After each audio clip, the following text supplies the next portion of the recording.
आज या पवित्र दिनी आज या ठिकाणी कावड यात्रेचं आयोजन सालाबादप्रमाणे या ठिकाणी करण्यात आलेलं आहे। आणि सर्वात महत्त्वाचं म्हणजे आपल्याला सनातन धर्मामध्ये आज वज्रश्री वनमोजात हजारोच्या संख्येने या ठिकाणी हे जे कावड यात्री आहेत, आपले श्रद्धाळू आहेत, ते तिथून पवित्र जल घेऊन आज या ठिकाणी सेक्टर 9 मधील शिवमंदिरामध्ये अभिषेक होणार आहे।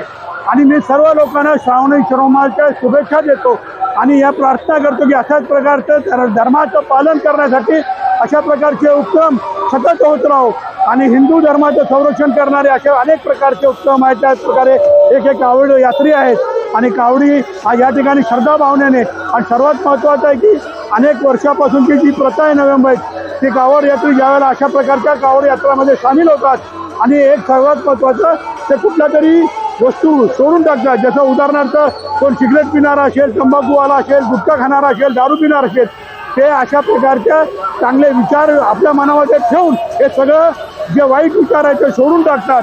हे सर्वात मोठी एक देणगी आहे। या शासनाच्या माध्यमातून केंद्र शासन अनेक उपक्रम राबवत असते, परंतु मी सर्व कावड यात्रीच्या मनापासून नवी मुंबईमध्ये खासकर वाशीमध्ये स्वागत करतो आणि त्यांच्या मनापासून आभार मानतो। धन्यवाद।